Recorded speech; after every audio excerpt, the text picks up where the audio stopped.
రాజా రాణి మెళ్ళో తాళి కడుతుంటే ఈ విధవ చేత్తో అక్షింతలు వేసి కళ్ళారా చూడవలసి వచ్చింది. భగవంతుడా, నన్నెందుకు పుట్టించా? ఇప్పటికైనా మించిపోయింది ఏమీ లేదు దాసు. ఒక్క 1000 రూపాయలు రాపారాయి, బ్రహ్మాండమైన మురికి తెస్తాను. దాన్ని తీసుకెళ్లి కట్టావా అంటే కట్టుకున్న వాడిని కాల తల్లి రాణి నీ కాల దగ్గర కూర్చోబడుతుంది.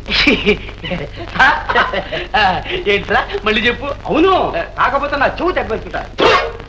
నోర్ముయ్, నేను ఎంత ఇదైనా అంత పాపానికి అంత ఘోరానికి ఒడిగడతానంటరా.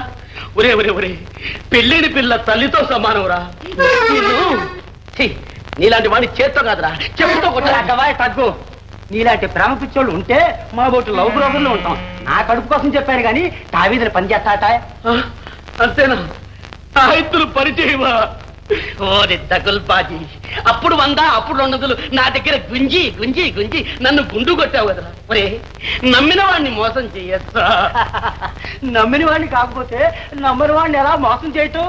ఇదే కాదురా, నీ బోటి మధునుగాళ్ళు ఊరూరా ఉన్నారు.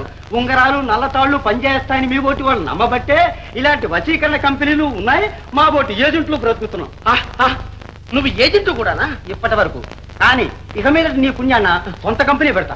చాలా ఆనందం రా నాకు. ఒరే, ఒక్క నిమిషం నిలబడు, నీ నెత్తి మీద చెప్పుతో కొట్టాలి.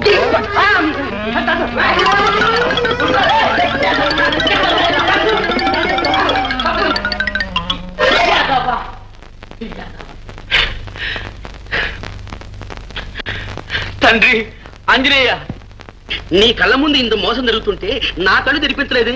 ఒరే భక్త చవటదద్దమ్మా, నీకు రాణి దక్కదు, కనకాని నమ్ముకోరాని నాతో ఒక్క మాట చెప్పలేదు స్వామి. నా తెలివి తక్కువ చేతల వల్ల కనకం మనసు తునకలైపోయింది. మళ్ళీ అది అతుక్కోవడానికి ఏ మంత్రము తంత్రమో చెప్పండి. మీకు ఆకుపూజ చేయిస్తాను, దీపారాజన చేయిస్తాను. చెప్పండి స్వామి. చెప్పరా?